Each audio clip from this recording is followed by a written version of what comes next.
지금 질문하신 분들에 대해서는 예의상 답변을 작가님께서 해주시면 좋을 것 같고요. 예. 그러나 일정이 있으신 분들은 이제 자연스럽게 자기 예, 스케줄 따라 그러셔도 될 것 하시면 될 것 같아요. 예. 같고, 이 동영상은 제가 그 유튜브에 영상을 올리면 이 전체 영상은 이제 나중에라도 보실 수 있으니까 그렇게 하시면 어떨까 싶습니다. 그리고 작가님 한 가지만 여쭤보겠습니다. 예, 예. 작가님 강연 슬라이드 자료가 한 30페이지 정도 되는데, 혹시 이 자료는 공유를 할 수 있는 자료신가? 아니면 그냥 막 푸셔도 돼요. 예, 네네, 상관없어요. 그러면 필요하신 분이 있을지 모르니까 제가 저희가 청중이 참여하시는 채팅방 쪽에다가 좀 공유를 PDF 버전으로 해서 좀 드리는 걸로 그렇게 하고, 작가님께서 답변을 좀 계속 이어가도록 그렇게 하겠습니다. 예, 저는 이제 이렇게 좀 사업을 5년째 다시 하는데, 주말이나 공휴일은 그냥 어설프게 회사 출근하고 이런 거 안 하고, 집에서 뭐 가족과 보내려고 노력을 해요. 그러다 보니까, 평일날에는 그냥 뭐 좀 늦게까지 일을 하거든요. 그래서 오늘 저는 이제 시간적인 압박은 뭐 그렇게 있지 않으니까, 일단 답변을 최대한 다 드리겠게요. 그러면, 네네. 어떤 분 그러면 질문이죠? 이어서 가면 이지희님이 인간이 해야 하는 가치 판단, 창조적인 일이라고 하셨는데 구체적으로 어떤 분야를 좀 제안하실 수 있는지 말씀하셨네요. 잠깐, 시간적으로 제가 잠깐만요. 채팅창을 보고 있는데, 네. 어, 제가, 잠깐만요. 그 질문은 이지희님은 8시 53분입니다. 예. 예, 잠깐만요. 여기입니다. 인간이 할 일이 가치 판단, 자, 이게 뭐냐면은, 자, 이런 거예요. 뭐 또 다시 정치 얘기를 하는데, 이런 거예요. 그러니까, 저는 정치를 이렇게 생각하거든요. 어떤 사회의 포괄적인 리소스, 뭐 세금일 수도 있고, 뭐 요즘 문제가 많이 돼, 뭐 의사를 몇 명 뽑느냐. 사실은 의사를 무턱대고 많이 뽑으면 그 친구들 공부시켜야 되는 리소스가 들잖아요. 그죠? 그러니까 그런 뭐 포괄적인 어떤 사회의 자원을 어떻게 배분하느냐. 그리고 그런 자원을 배분하는 수 있는 권력, 그렇죠? 그리고 그 권력 자체를 또 어떻게 재창출시키고 하는지를 결정하는 그 일련의 과정을 정치라고 생각하는데, 정치는 정말 지독한 가치 판단이에요, 이거는. 그러니까 그렇죠. 그러니까 우리나라 자원의 리소스를 이쪽에 쓴다는 얘기는 저쪽에 못 쓴다는 얘기잖아요. 그렇죠? 그리고 권력을 이런 집단한테 준다는 얘기는 저쪽한테 못 준다는 얘기고, 영원히 답이 없는 거예요. 그러니까 이거는 컴퓨터한테 맡기면 안 되는 거예요. 그러니까 가치 판단을 컴퓨터한테 맡기면은, 예를 들면 우리가 일제강점기 때 친일파로 살아야 되는지 독립운동을 해야 되는지를 머신러닝한테 맡기면 결론이 어떻게 나올까요? 글쎄요. 뭐 한 5분 돌리면 답이 나오죠. 왜냐면 독립운동을 하면 3대가 망하니까. 어, 그쵸? 하지만 뭐 그게 손해인 걸 뻔히 알지만 그게 옳다고 믿으신 분들의, 우리가 일본말 안 쓰고 독립국가로 지금 이렇게 있는 건데, 인간은 그렇다는 거예요. 그러니까 옳다라는 거에 대한 어떤 믿음, 이게 나한테 손해인 건 알지만 뭐 이런 것들, 그러니까 그런 거는 컴퓨터가 하면 안 돼요. 그런 거예요.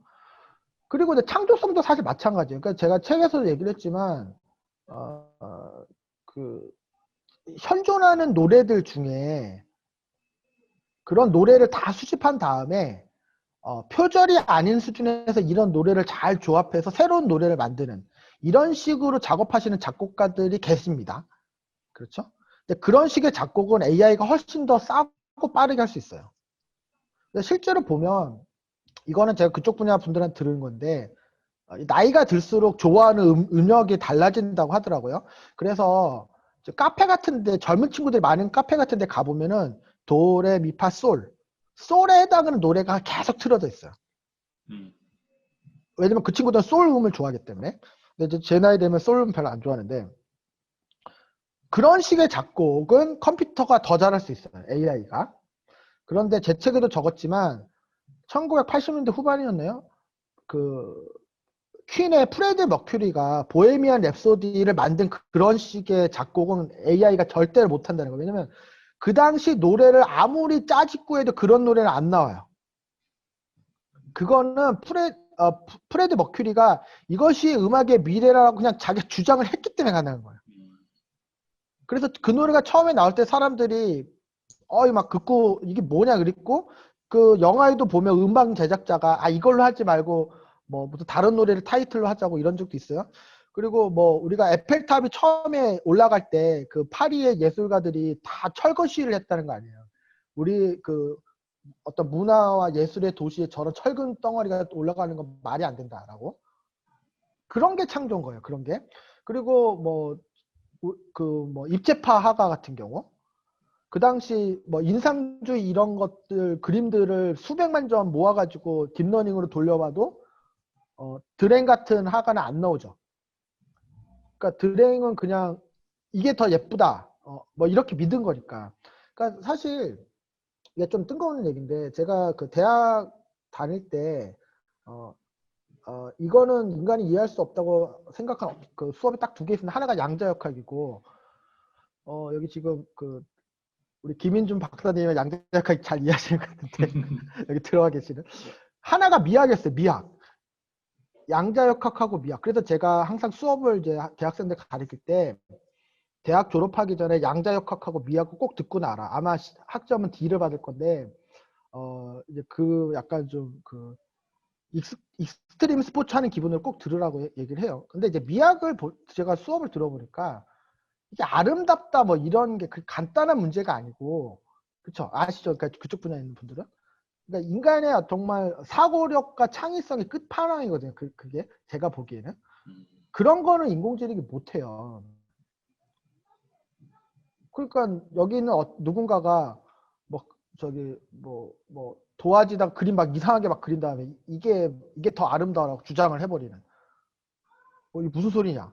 근데 뭐 그 친구가 몇십 년 뒤에 그 유명한 화가가 돼 있을 수도 있는 거죠. 그런 일들을 우리가 해야 되는 거예요. 뭐 답변이 되는 거였습니다. 하여튼 자, 그다음 에이트 얘기 하시는 것 같은데. 예, 김준범 작가님. 그다음 제가 네, 어떤 그다음 질문은요. 네네. 일단은 김성환 작가님께서 하셨던 것 중에서 추가 질문이 에이전트라는 게 있다는데 그거에 대해서 조금 더 추가 설명 부탁하겠습니다. 좋습니다. 에이전트라는 게 뭐냐면, 그러니까 인공지능이라는 거는 개념이에요, 개념. 근데 인공지능이라는 개념이 실체화된 게 에이전트예요. 그래서 에이전트라는 거는 여러분들 집에 뭐 KT 뭐 기가진이 그런 거 아시죠? 뭐 아니면 핸드폰에 쉬리 이런 거 있으시잖아요. 그런 게 에이전트예요. 그러니까 그게 로봇 청소기도 에이전트일 수 있어요. 그러니까 이제 로봇하고 AI는 다른 거예요. 그러니까 로봇에 AI가 탑재될 수는 있죠. 그러면 어쨌든 그런 실체화된 게 에이전트인데, 그쵸. 그래서 얘 보통 어떻게 돌아가냐면 이 에이전트가 처음에는 갓난아기처럼 할 줄 아는 게 아무것도 없어요. 그냥 텅 비어있는 상태예요. 근데 이 에이전트한테 계속 훈련 데이터를 주고 이 에이전트를 우리가 머신러닝 기법, 딥러닝 기법을 훈련을 시키면 에이전트가 점점 똑똑해져서 뭐 날씨도 예측하고 우리 기분도 예측하고 뭐 이런 일을 하게 되는 거죠. 그러니까 에이전트라는 건 그런 뜻입니다. 예. 그리고 다음 질문은 인공지능을 사용하는 기업들과 사용하지 않는 기업의 갭의 차이가 더 커질 것인지. 커지는데 이런 거예요. 그러니까 그 옛날에 반디앤 루이스라는 서점이 엄청 컸잖아요. 그쵸? 근데 아마존은 뭐 익히 아시는 지금 아마존인데, 아마존은 인터넷 기술을 적극적으로 활용했죠.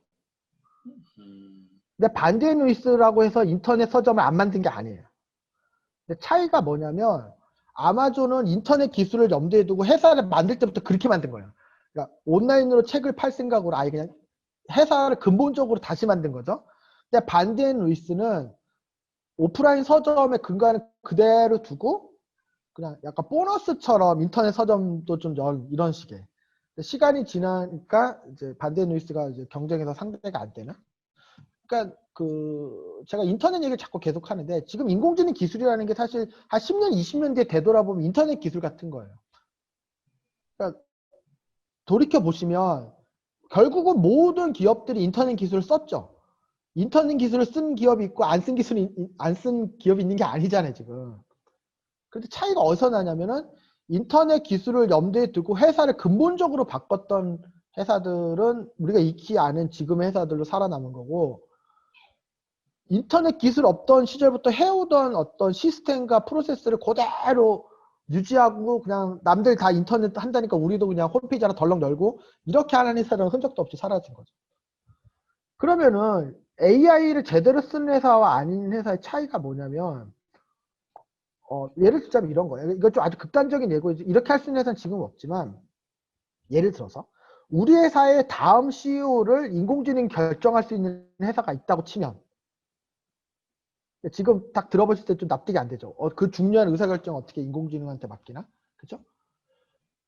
우리 회사의 다음 CEO를 인공지능한테 맡기기 위한 기술은 생각보다 대단한 게 아니고 그 정도 기술은 준비되어 있는 거예요.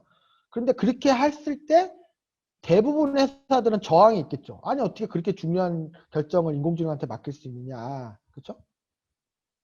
근데 반대로 극소수의 회사는 그렇게 할 거라는 거예요. Why not? 왜 안 돼? 인공지능이 뽑은 CEO가 우리 회사를 더 잘 경영하면 그만 아니야? 그걸 구글이 한 거예요. 그러니까 알파고 이벤트가, 그렇죠? 그 알파고 프로젝트에 참여한 사람들 중에 바둑의 룰을 알고 있는 사람이 없었어요. 그러니까 보통의 회사였으면 결제가 안 났죠. 한 부장급에서 끝났죠.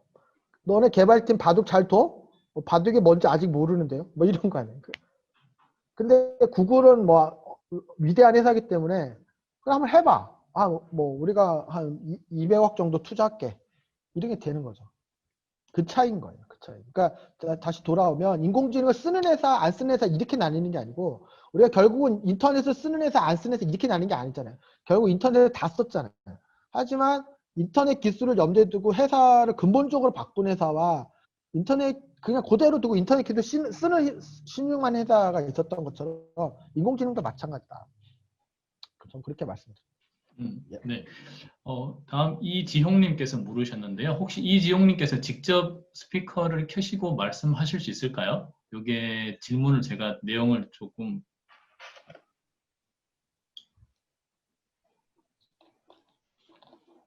예, 말씀하시죠. 예. 네, 잠시만요. 지금 스피커가 음소거가 해제된데 안 들리네요. 이지용님.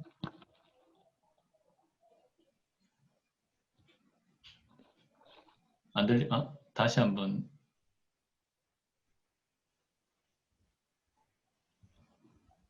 일단 제가 이종의 질문의 의도는 알겠거든요. 그러니까 이게 이런 거예요. 그러니까 제가 이제 책을 쓸 때 막 기술적인 얘기를 너무 빠지면 안 되기 때문에 그냥 이렇게 좀 약간 그런 느낌을 가지시도록 그냥 쉽게 기술하다 보니까 이렇게 그냥 기술이 된 건데, 그러니까 우리가 이제 머신러닝 같은 경우에는 기본적인 모델의 뼈대를 만들긴 해야 돼요. 그러니까 이제 딥러닝 같은 경우에 우리가 이제 뉴럴 네트워크라고 하고, 뭐 무슨 뭐 랜덤 포레스트든 서포트 벡터 머신이든 어떤 기본적인 뼈대에 해당하는 모델을 우리가 일단 구성을 하고, 여기에 우리가 이제 훈련 데이터를 넣고 얘를 1차적으로 훈련시키고 뭐 5차를 확인하고 또 다시 훈련 데이터를 넣고 뭐 이런 걸 계속 반복하다 보면 이 모델이 점점 이렇게 뭐 뼈대에 살이 붙듯이 조금씩 변하면서 결과적으로 성능이 나오는 그런 모양새거든요. 근데 이거는 이제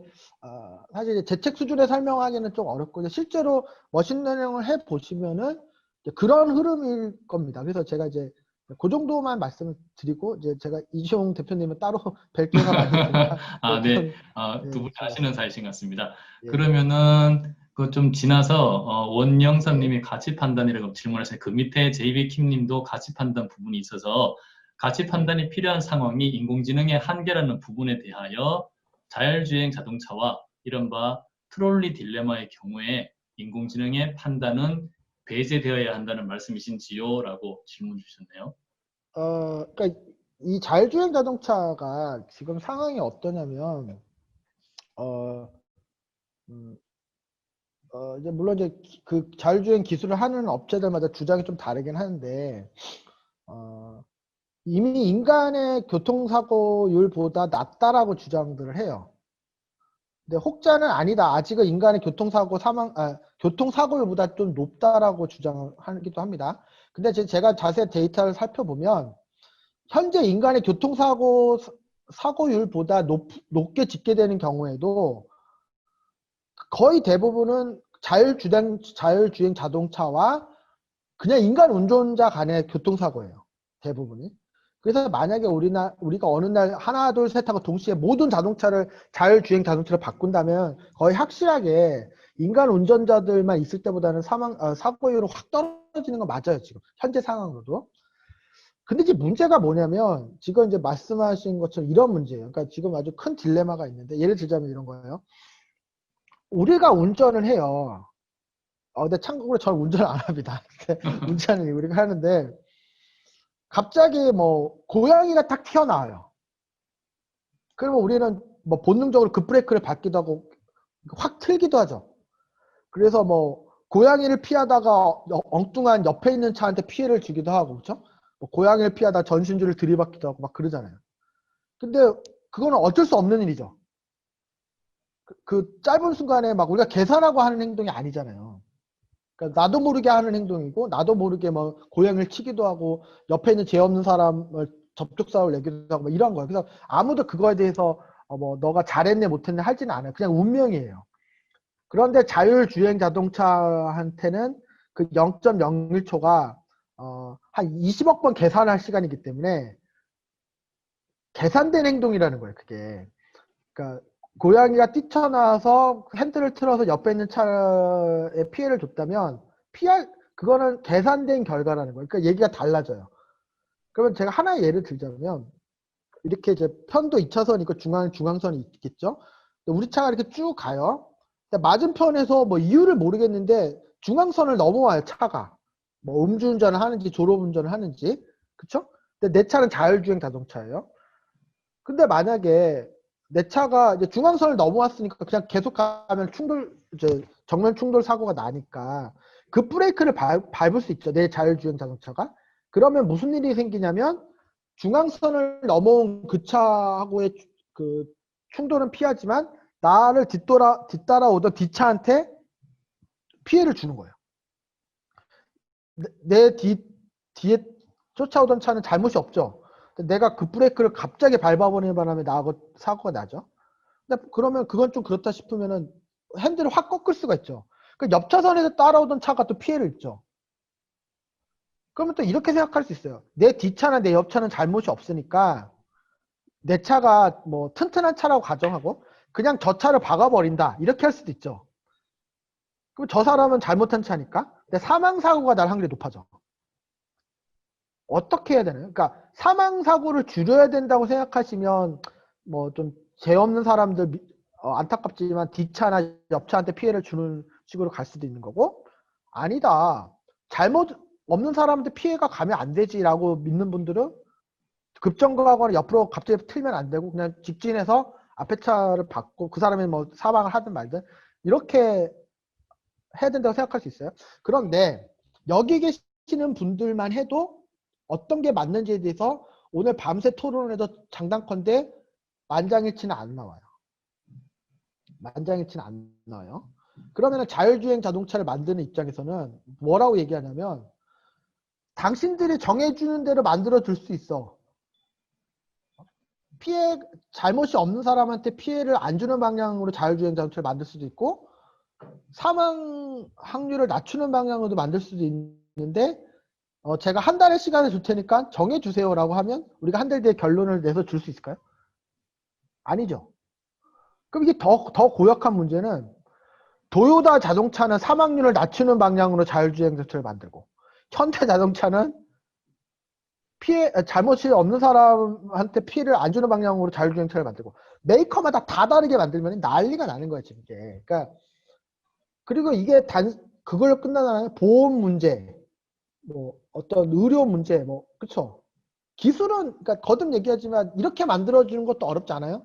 저렇게 만들어주는 것도 어렵지 않다고요. 우리가 지금 생각이 통일이 되냐는 거예요. 그러니까 옛날에는 그 문제가 토론할 거리가 아니었어요. 그러니까 차가 넘어왔을 때 박아버리든 급정거를 하든 옆으로 트든 인간의 그 찰나의 순간에 나도 모르게 하는 행동이기 때문에 그거를 불해임하지 않았다고요. 예전에는. 그렇죠? 그래 어쩔 수 없는 일이지만 자율주행 자동차한테 0.01초는 계산을 수도 없이 더 하고도 남을 시간이기 때문에 그러니까 이런 식으로 우리가 가치 판단 관련해서 토론하고 고민해야 될 일이 더 많아져 버리는 거예요.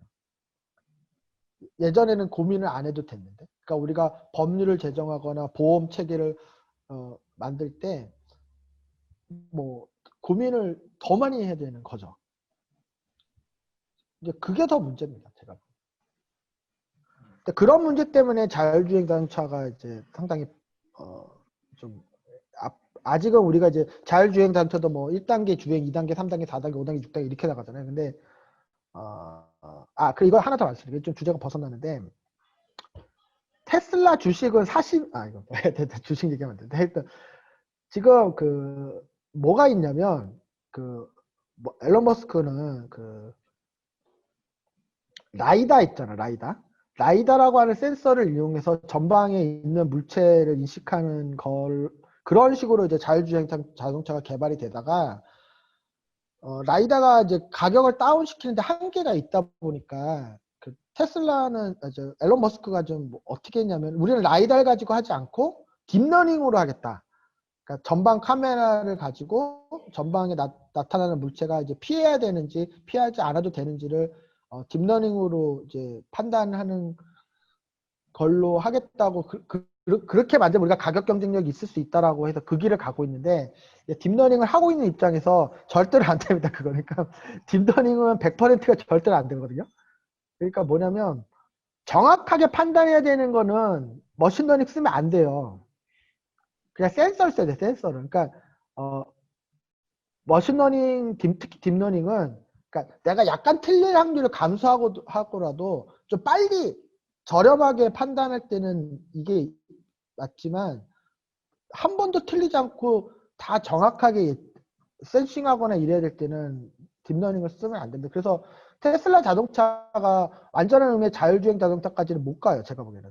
못 가는데 이제 다만 희소식은 이제 최근에 20대 어떤 이름 갑자기 까먹었는데 되게 젊은 친구가 라이다 센서 가격을 근본적으로 떨어뜨리는 거에 성공했어요. 설계를 처음부터 다시 해서.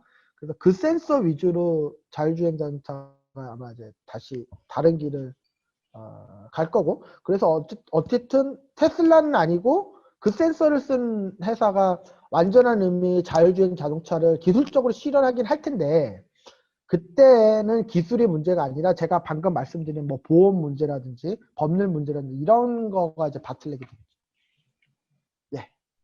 그리고 제가 그 위에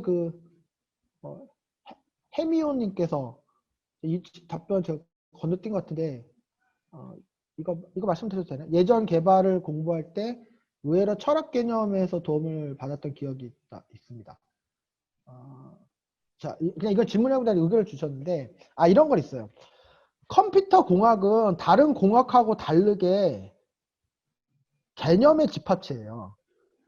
조금 다른 얘기인데 기계공학, 전기공학하고는 좀 달라요. 그러니까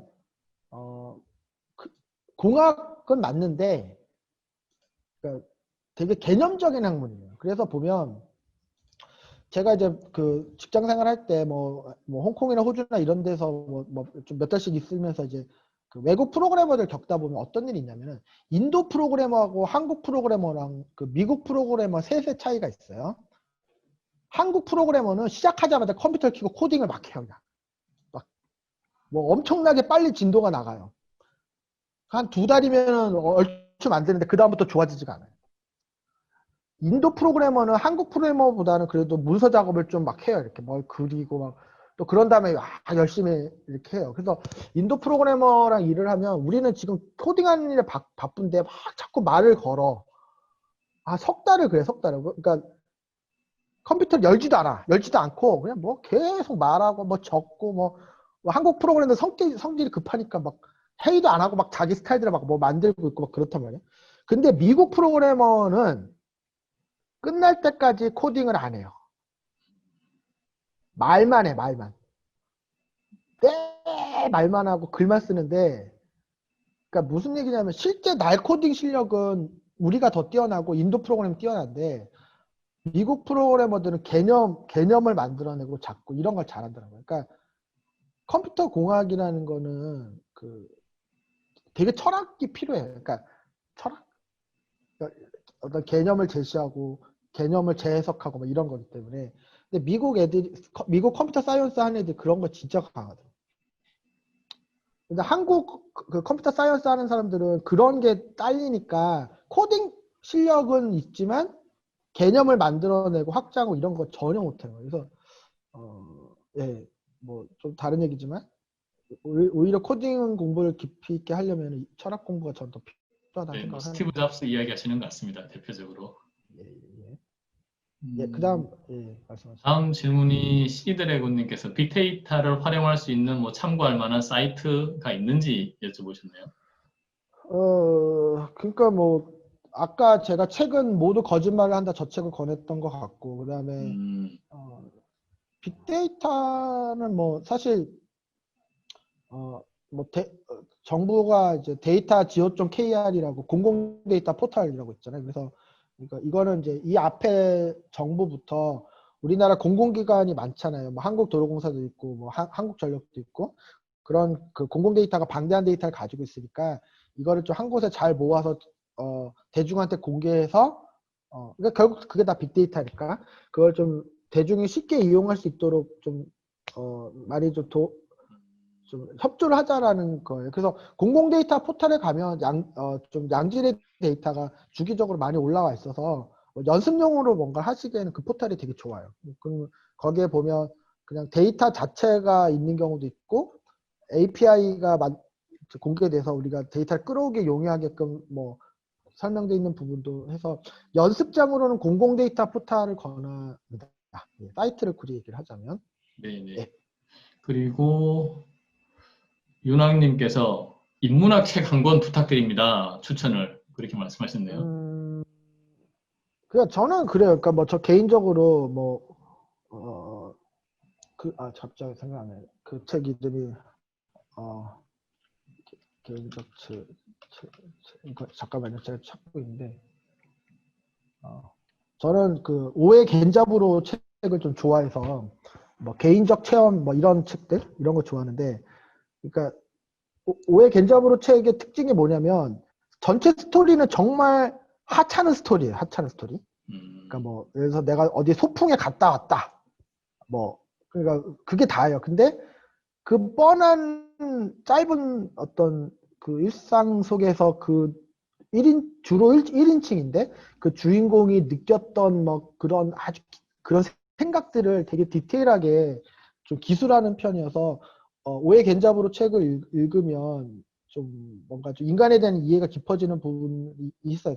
그래서 저 개인적으로는 이제 겐잡으로 책을 많이 권하는 편인데 근데 그 책이 중요한 게 아니고 그러니까 저는 그렇게 생각합니다.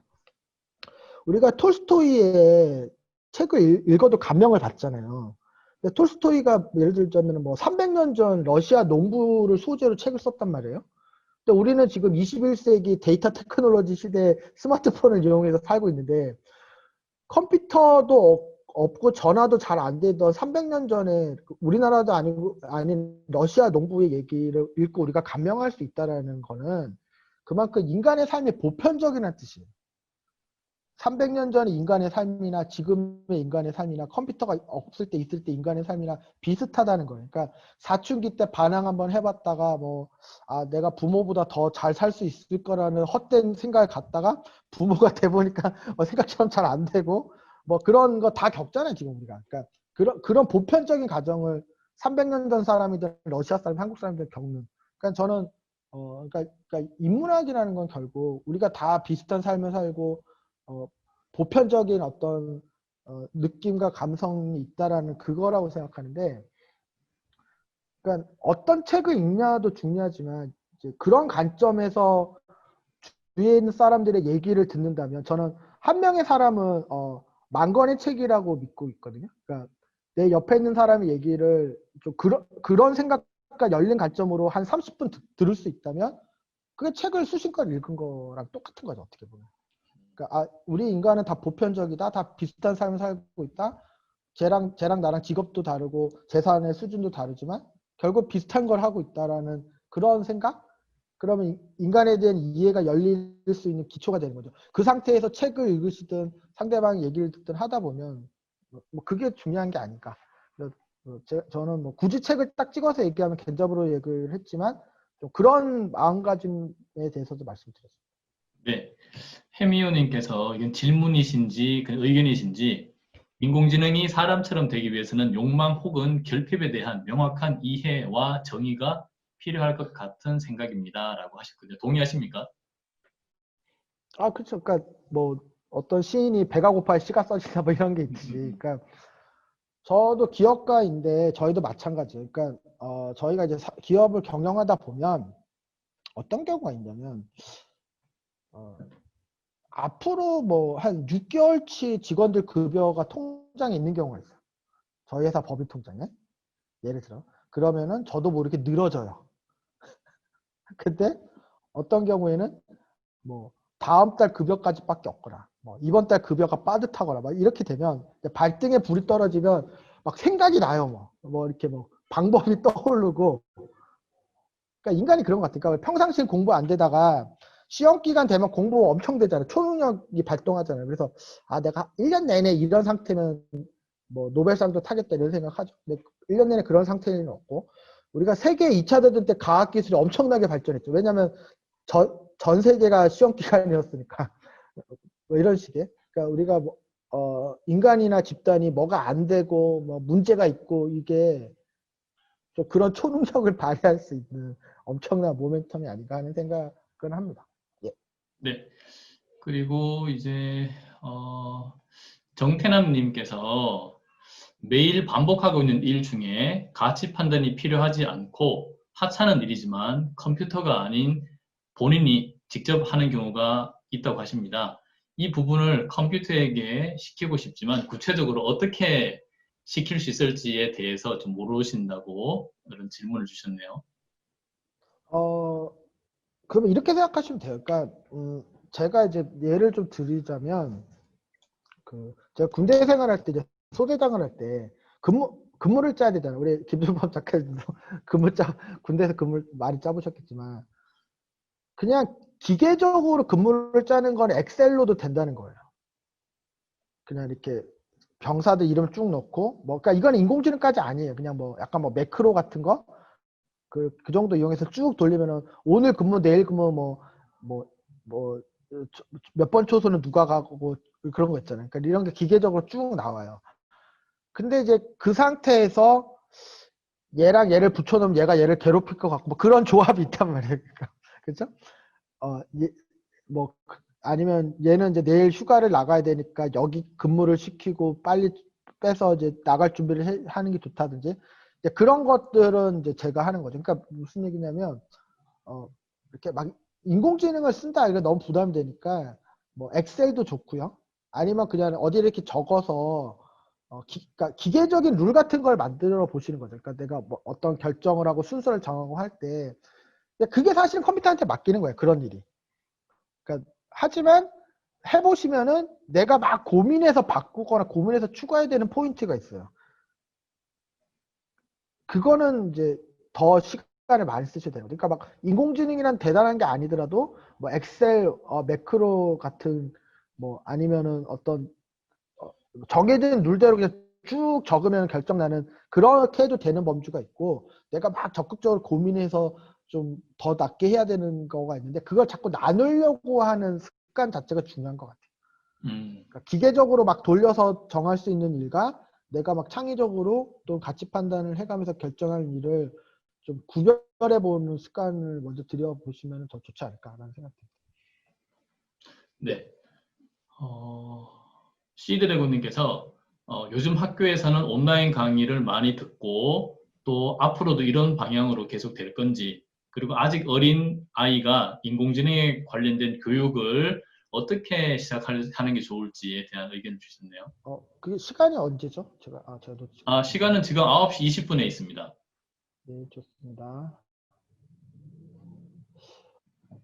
이게 온라인 강의가 제가 해보니까 저번 학기 내내 했는데 진짜 문제가 뭐냐면 학생들하고 교감이 안 되니까 물론 학생들 얼굴을 보는데요. 그래서 제가 그냥 대면 수업만 할 때는 그러니까 오히려 이런 것 같아요. 우리가 비대면 온라인 이런 뭐 수업이든 회의든 이런 걸 하면서 우리가 대면 상태에서 뭐가 있었던 건지 더 느끼게 되는.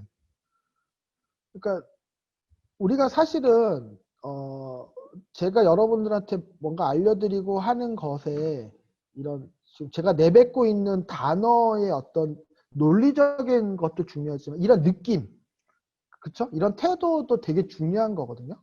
그러니까 제가 이제 어떤 게 있냐면 저도 뭐 초등학교, 중학교, 고등학교, 대학교, 대학원 이렇게 쭉 많은 선생님들 수업을 들었잖아요. 근데 어떤 분이 나한테 무슨 수업을 가르쳐 주셨는지는 전혀 내용이 하나도 기억이 안 나는데 그분의 막 뭔가 열정적인 태도와 표정과 뭐 아우라와 막 그런 게 되게 남아있는 경우가 많아요.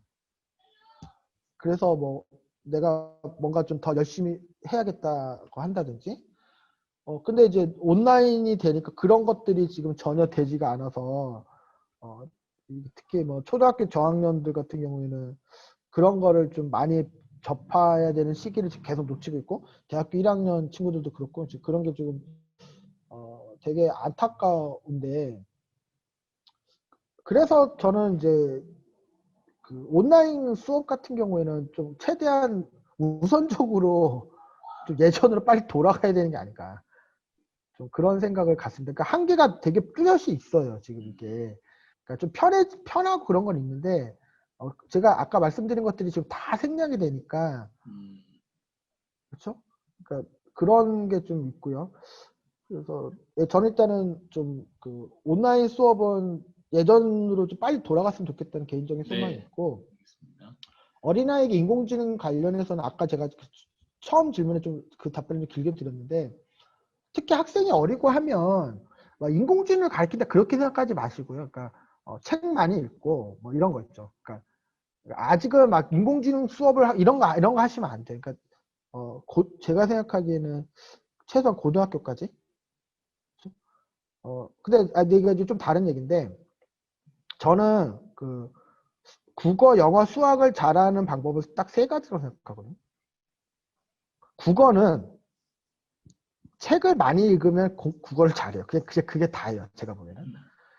제가 학창 시절에도 보면 무협지를 많이 읽은 애들이 결국은 언어 영역 점수가 높더라고요. 그러니까 독서량에 정확하게 비례한다. 그러니까 그 이상도 이하도 아니다. 저는 그렇게 생각합니다. 그래서 그게 뭐 나쁜 책만 아니라면 만화책도 좋으니까 그냥 많이 읽을수록 책을 그게 그냥 저는 그냥 왕도라고 보고 영어는 그러니까 많이 듣고 말도 안 되는 영어를 많이 이렇게 웅얼웅얼하고 그것도 마찬가지지만 그거를 많이 할수록 그러니까 많이 듣고 많이 하고 그러니까 이렇게 막 말도 안 되는 영어 그러니까 우리가 지금 자녀분들 키워보시면은 한국어 학원에 따로 보낸 적 없는데 한국말 하잖아요. 그러니까 부모 한국어를 계속 듣고 계속 외계어를 남발하고 이거 한 3년, 4년, 5년 하다 보면 한국어 하듯이. 근데 우리는 이제 외국어는 그렇게 힘든 게 이제 우리가 좀 쪽팔림이 있으니까 잘못된 영어를 하는 거에 대한 두려움이 있어서 그걸 잘 못하는데 그냥 알아듣든 못 알아듣든 계속 듣고 엉터리든 아니든 계속 영어를 내뱉고 하다 보면 영어가 된다고 생각하고 마지막 수학은 제가 사실은 저는 공부를 그렇게 잘하던 사람이 아니었어요. 왜냐면 중학교까지 컴퓨터 게임 만드는데 빠져가지고 뭐 밤새 컴퓨터 게임 만들고 학교 가서 막 자고 막 이러던 사람이었고 근데 제가 고등학교 2학년 때 뭔가 이제 집에 일이 있어서 좀 공부를 해야겠다고 마음 먹었단 말이에요.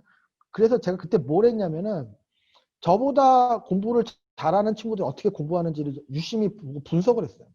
근데 그때 내린 결론 중에 하나가 수학을 잘하는 유일한 방법은 도저히 풀 수 없는 문제를 얼마나 오래 붙들고 있을 수 있느냐. 그거예요, 그거.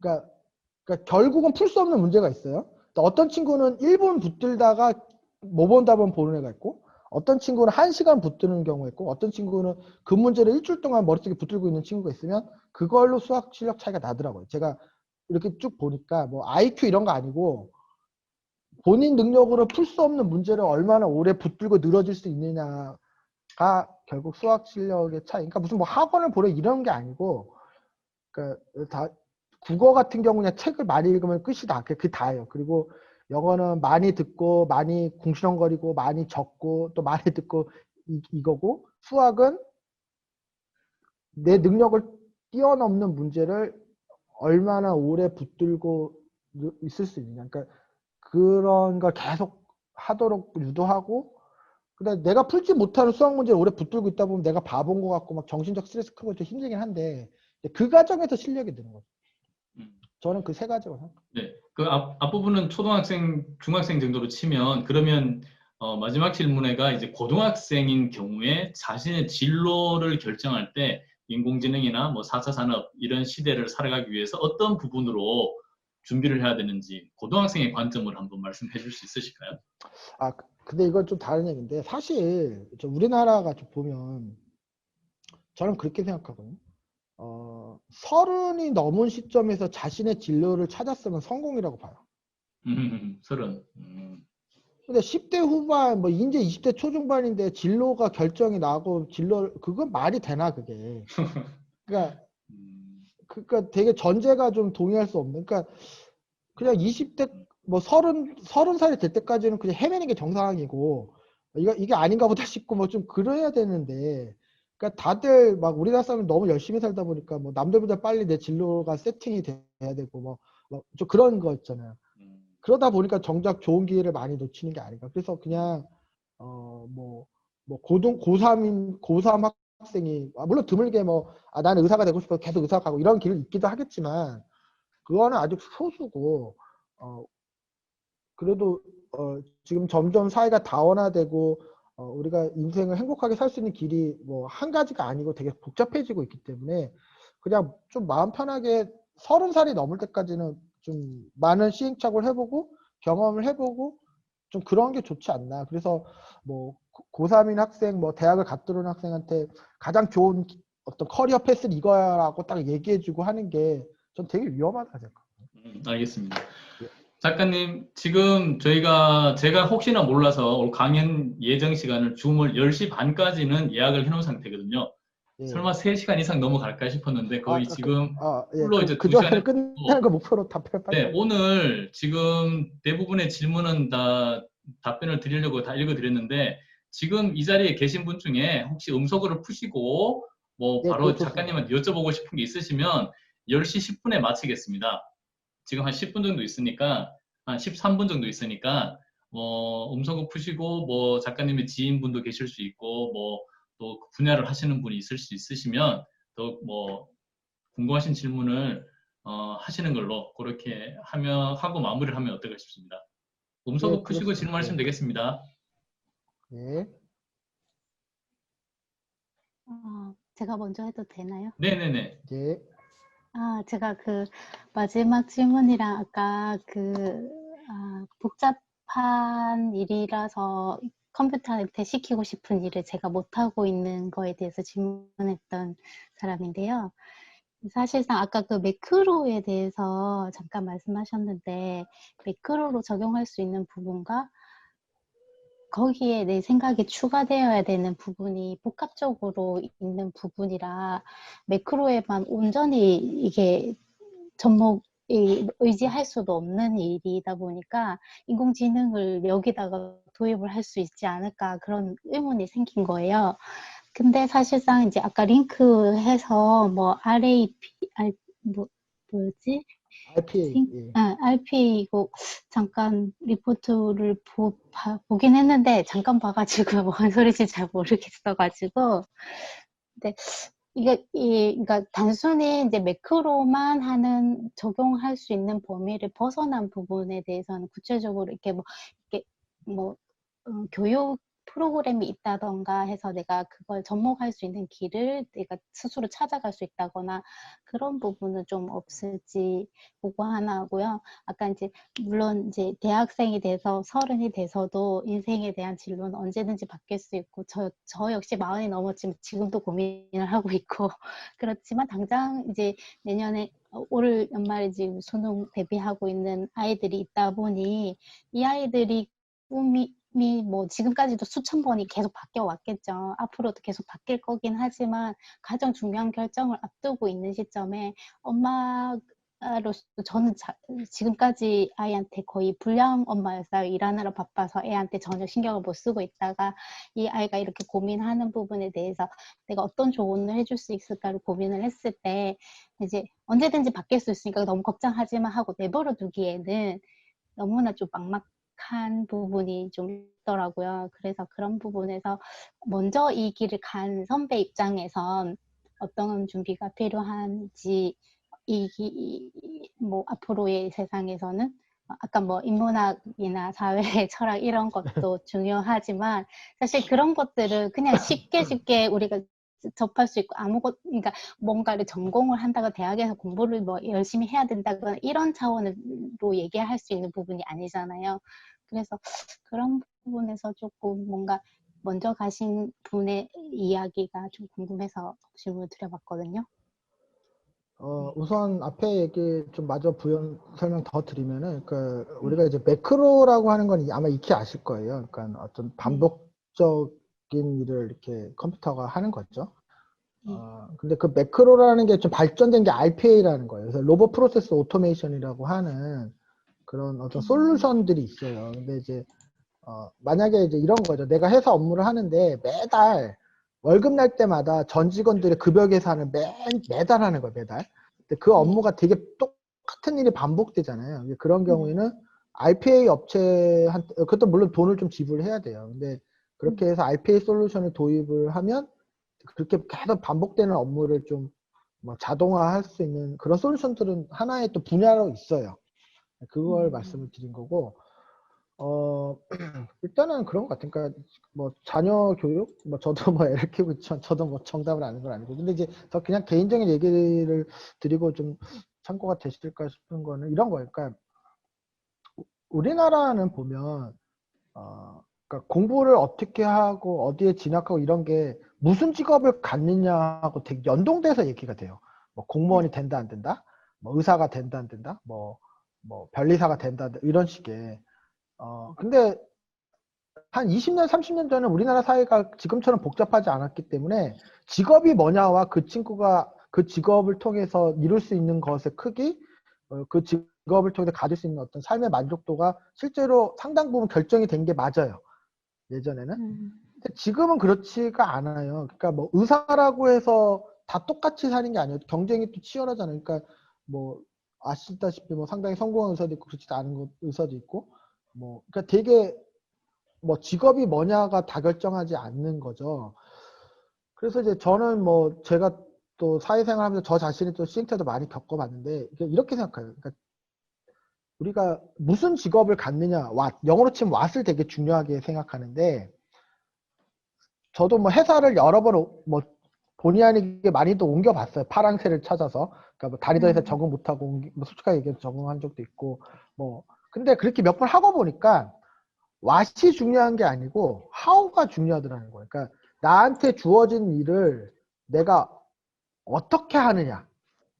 그러니까 회사 몇 번 보면 그 회사가 그 회사거든요. 그러니까 이 왓보다 저 왓이 남의 떡이 커 보인다 더 좋아 보이는데 막상 거기 가보면 거기가 더 좋지도 않고 하여튼 뭐 그런 식이에요. 그러니까 그렇게 몇 번 옮기다 보면 왓이 중요한 게 아니다. 그러니까 직업을 바꾸고 회사를 옮기고 이런 게 중요한 게 아니고 나한테 주어지는 왓에서 내가 어떻게 일을 하고 어떻게 생활하고 이게 중요하다는 생각을 하게 되고, 그리고 제 나이 정도 되면 그 다음 단계를 뭐 어떻게 넘어가냐면 Y를 얘기하는 것 같아요. Y.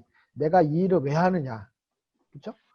근데 그 말은 그러니까 지금 하고 있는 일이 의미 없으니까 안 한다는 게 아니라 똑같은 일을 하더라도 의미를 내가 부여할 수 있는 거예요. 그러니까 내가 뭐 택배 배송하는 분들 되게 중요한 분들 있잖아요. 그러니까 뭐 내가 뭐 생업을 해서 택배를 나른다가 아니라 내가 옮기는 택배에 되게 중요한 메시지가 있을 수 있고 누군가한테는 여기 꿈이 담겨 있을 수도 있고 그런 걸 내가 전달하는 거죠. 그러니까 그렇게 생각하시는 분은 다르잖아요, 그게. 그래서 제가 그 주변에 그 대학생들 중에 뭐 밑도 끝도 없이 창업하겠다는 친구들한테 뭐라고 얘기하냐면, 너가 회사를 만드는 게 창업이 아니고 대학을 졸업하고 신입사원으로 들어가서 거기서 너가 기업가의 마음가짐으로 신입사원 노릇을 한다면 그게 창업이다라고 얘기를 해요.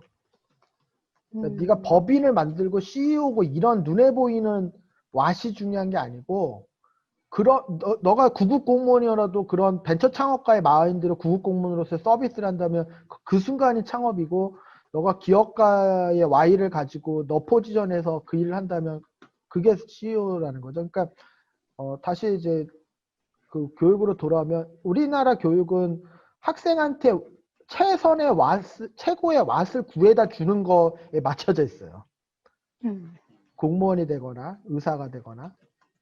근데 사실은 그게 중요한 게 아니고 what보다 how가 중요하고 how보다 why가 중요한 거. 이건 각자가 찾아야 되는 건데 그거를 할 수 있는 힘을 키워주고 그걸 할 수 있는 시행착오를 우리가 기다려줘야 되는데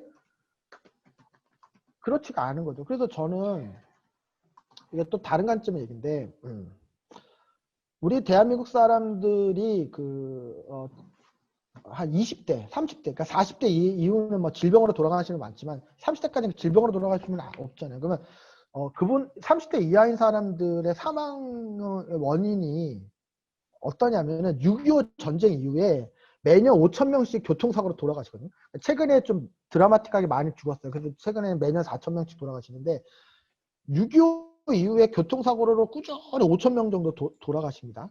그런데 예전에는 사망 원인 1위가 교통사고고 2위가 암이고 3위가 그 표현을 하죠. 그런데 자살이었어요. 자살. 근데 이게 우리가 그 식습관이 서구화되고 좀 풍족해지고 하면서 암 사망률이 쫙 올라갔어요. 그래서 암이 1등, 교통사고 2등. 그러니까 교통사고는 계속 그 자리에 있는 거예요. 자살이 3위였는데 지금 어떤 상황이냐면 암은 밑으로 계속 내려가요. 근데 예상하셨을 때 자살이 쭉 올라갑니다. 그래서 지금은 자살이 1위, 교통사고 2등, 암이 3위고 이 격차는 더 벌어질 거예요. 자살 1등, 교통사고 2등, 매차 교통사고 계속 비슷하니까. 암은 이제 어쨌든 점점점 내려갔고요. 그럼 무슨 얘기냐면 실제로 자살까지 안 가더라도 자살에 준한 상태인 사람들 되게 많아요. 그러니까 저는 진짜 중요한 능력은 어떤 학생한테 하루의 시간을 줘요. 그래 10,000원을 줘요. 너 네 마음대로 오늘 하루 행복하게 살아봐 했을 때 와 신나게 하루를 보낼 수 있는 친구가 있는 반면에 그 하루 동안 우울해지는 친구가 있어요. 그 능력이 전 제일 중요할 거예요 앞으로. 똑같은 하루를 주고 똑같은 10,000원을 줬을 때 뭐 친구들하고 수다 떨고 뭐 등산도 하고 뭐 도서관에 가서 뭐 그렇게 막 와 오늘 행복해서 이렇게 말하는 친구가 있고 뭐 세상의 불행을 다 끌어다가 막 그거 이상 쓰고 있는 애가 있단 말이에요.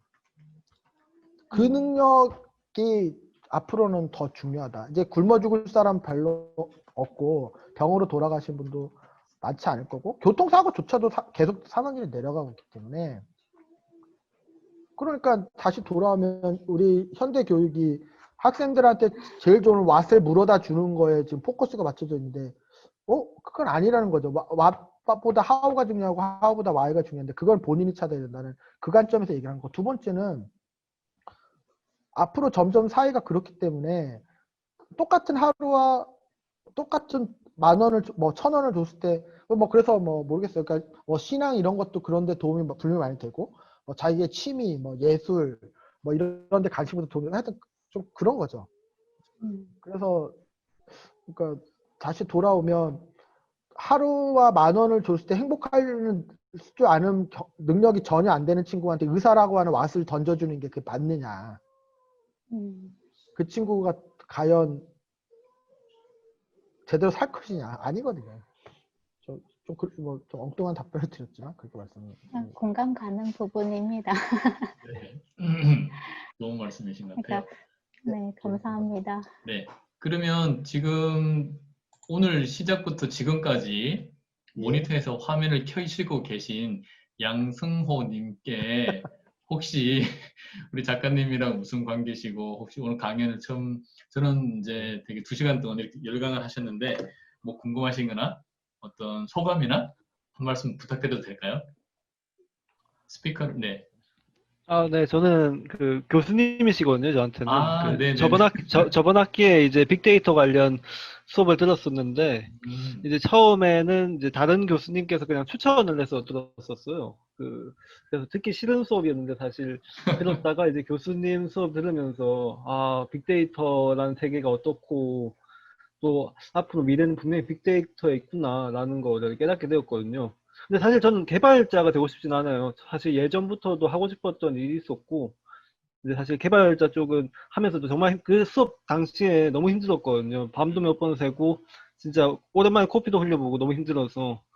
그래서 사실 개발자 쪽으로 가고 싶진 않은데, 근데 이제 빅데이터라는 그 지식을 이제 뭐 취미든 어떻든 계속 일단은 이제 오늘 작가님께서도 이제 말씀해 주셨듯이 전문 분야가 있고 나서 또 뭔가 이것을 인공지능과 융합했을 때는 분명히 그 효과가 더 크게 나타날 수 있다고 했잖아요.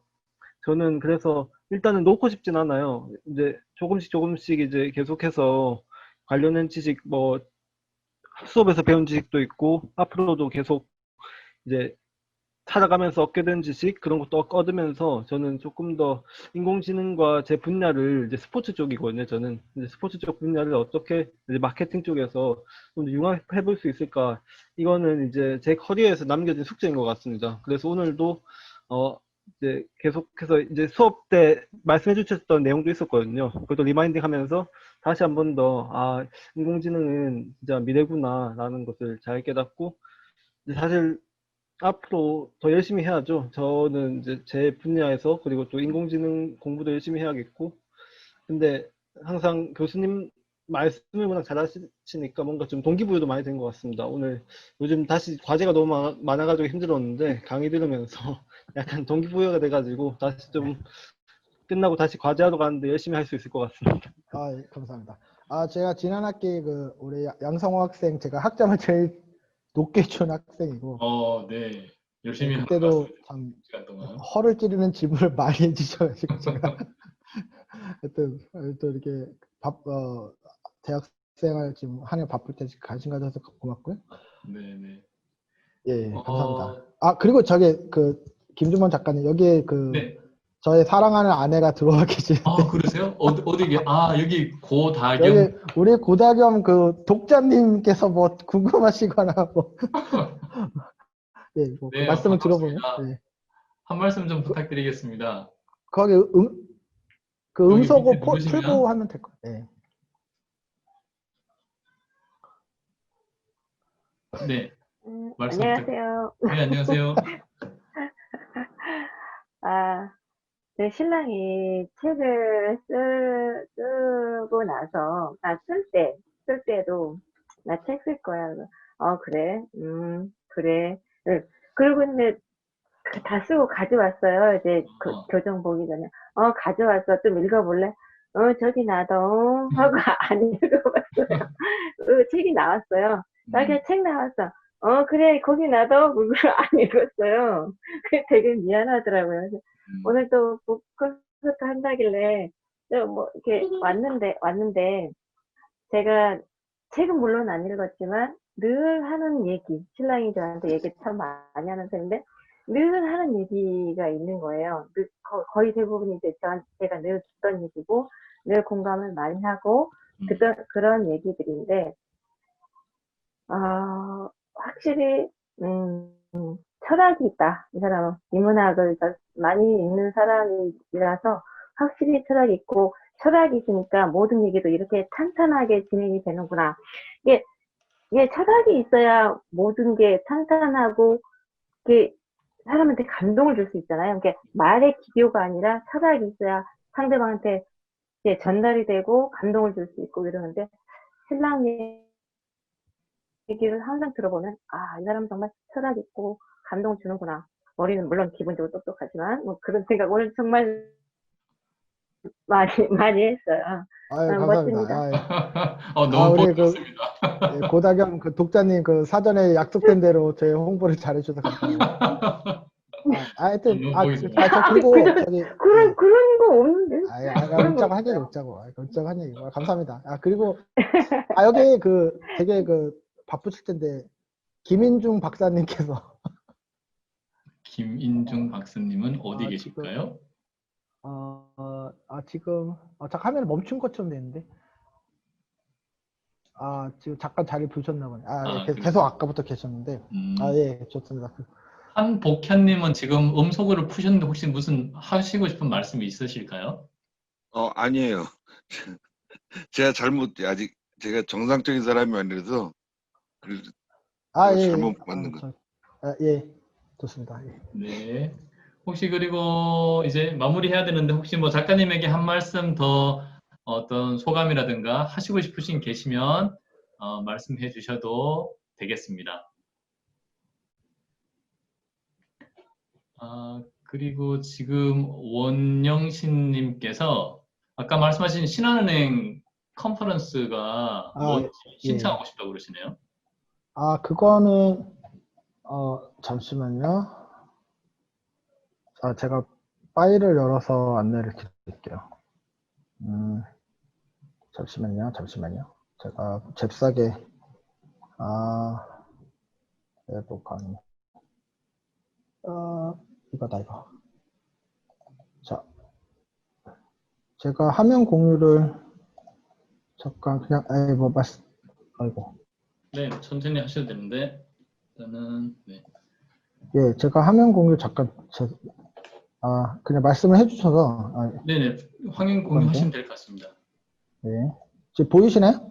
네, 뜨고 있습니다. 네. 네. 이게, 일정은 다음 주 금요일 오후 3시에, 라이브로 진행이 돼요. 그러니까 이게 지금, 신한은행에서 이제 좀 준비를 해주시고, 그러니까, 이제 주로 스타트업이나 이런 분들 대상이긴 한데,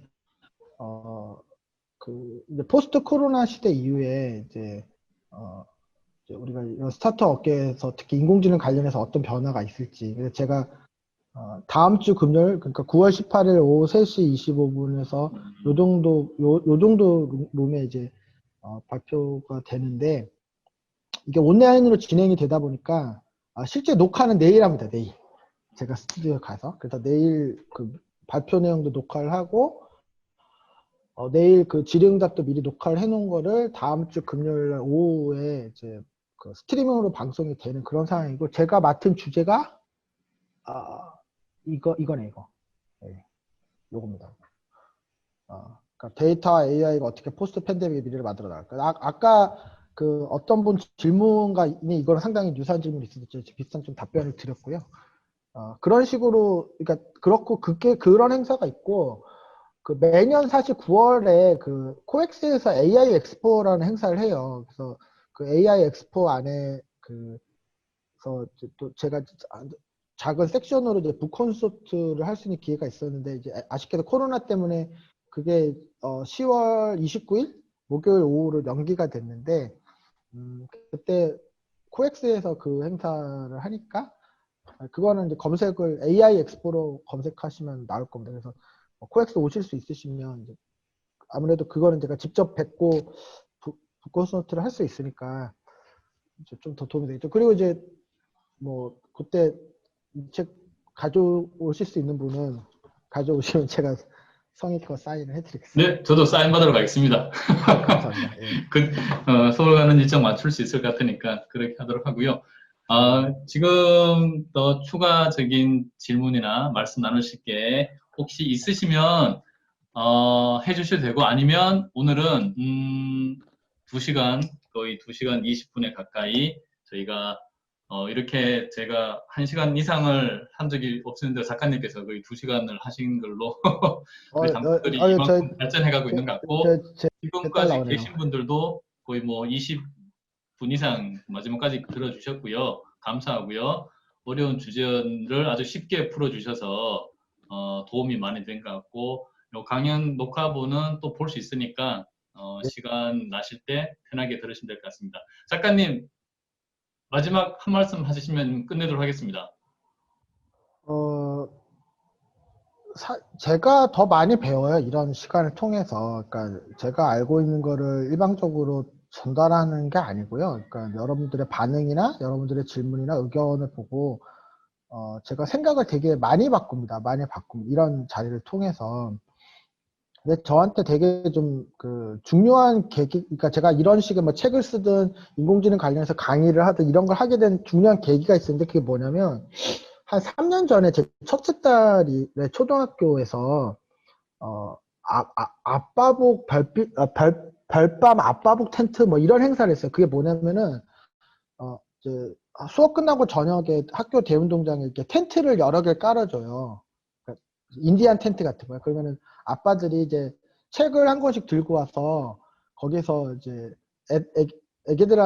초등학생들한테 책을 읽어주는 거야. 그러면은 이제 텐트에 한 4명, 5명이 들어오죠. 아빠들이 한 15분, 20분 이제 그 책을 읽어주고, 뭐 또 선생님이 짐을 치면은 그 친구들은 또 다른 텐트에 가고, 그런 식으로 한 2시간 하니까 한 6개 팀 정도를 받게 되는데, 제가 학교에 양해를 구해서, 나는 인공지능 회사를 하고 있으니, 노트북을 들고 가서 초등학생들한테 인공지능에 대해서 한번 설명을 해보겠다. 이렇게 한 거예요. 그래서 6팀을 받았는데 완전히 엉망이 됐죠. 그러니까 제가 나름 준비했는데 애들을 딱 설명하자 한 2분 만에 재미없다고 나가버리고 하여튼 그래서 뭐 다음 팀 받았을 때는 조금 뭐 내용을 포기하고 좀 쉽게 설명했는데 여전히 반응이 안 좋고 뭐 한 5번째 팀 받으니까 이렇게 좀 되더라고요. 그래서 근데 그때 제가 진짜 많이 배웠어요. 뭐냐면 초등학생한테 인공지능을 설명할 수 있으면 되는 거더라고요. 그게. 그래서 그때 살아남은 멘트로 제가 영업을 할 때 떠서 되게 효과를 많이 봤거든요. 그러니까 그런 거예요. 그러니까 기술이라는 게 기술을 하는 사람들끼리 얘기야 뭐 엄청 어렵게 서로 할 수 있죠. 그런 게 중요한 게 아니고 초등학생을 설명시킬 수 있어야 된다. 그리고 초등학생한테도 뭔가 인사이트를 줄 수 있어야 된다라고 저는 생각해요. 근데 이게 왜 중요하냐면 스마트폰 뭐 스마트폰 다 쓰시잖아요. 스마트폰이 있었고 예전에 PDA라는 게 있었어요. PDA 되게 두꺼운 거 있죠. 한 10년 전에는 스마트폰과 PDA가 있으면 저 같은 엔지니어들은 100이면 100 다 어떻게 생각했냐면 스마트폰이 아니라 PDA 중심으로 모바일 디바이스가 발전할 거라고 믿었어요. 왜냐하면 PDA가 하드웨어적으로 훨씬 강력하고 튼튼하고 OS도 제대로 갖춰져 있었는데 마치 그 PDA는 그 영화 찍으려고 임시로 만든 세트장 같은 뭐 그런 거였다고요. 그러니까 뭐 하드웨어도 엉망진창이고 OS도 제대로 준비가 안 돼 있고 그러니까 기술적인 수준이 이쪽은 탱크고 이쪽은 뭐 오토바이고 그런 급이었단 말이에요. 그래서 PDA 중심으로 모바일 디바이스가 발전할 거라고 마이크로소프트도 그렇게 생각했는데 이게 누구 때문에 바뀌었냐면 아시겠죠? 스티븐 잡스 때문에 이렇게 된 거예요. 그러니까 스티븐 잡스가 이 스마트폰에 의미를 부여하고 사람들한테 영감을 주고 쉽게 설명하고 그러니까 이제 사람들의 관심과 열정과 막 이런 것들이 스마트폰한테 몰리면서 PDA는 그냥 여전히 제자리인데 이게 거의 우주선이 돼버린 거예요. 그러니까 지금 스마트폰에 있는 CPU의 성능은 약 15년 전에 슈퍼컴퓨터급이거든요. 그러니까 이게 뭐 거의 불가능한 일이 이루어지고 있는 건데 그러니까 기술을 만드는 사람들에 의해서 그렇게 된 게 아니고 스마트폰을 써주는 사람들의 어떤 이해? 그러니까 어떤 일이 있었냐면 아이폰 초기 버전이 에러도 엄청나게 많고 오작동도 많이 하고 한번 고치는 데만 3개월씩 걸리고 그랬잖아요. 근데 그 얼리 어댑터들이 그 불편함 다 이해해주고 참아주고 용인해주고 그런 시기가 있었기 때문에 지금의 스마트폰이 나온 거예요. 그러니까 인공지능도 마찬가지예요. 저희처럼 만드는 사람들에 의해서 뭐가 되는 게 아니고 이거를 좀 다르게 이해해도 좋으니까 각자의 생각으로 이해하고 여기에 관심을 가져주고 이걸로 뭐 엉뚱한 걸 해보고 이러는 초등학생 그렇게 하는 가정주부 그렇게 하는 할아버지들에 의해서 인공지능이 PD를 누르고 지금의 자리에 있는 스마트폰처럼 되는 거예요. 그래서 사실은 이런 시간이 인공지능 개발자들끼리 뭐 기술 표준을 논의하고 막 이런 시간도 훨씬 더 중요하다.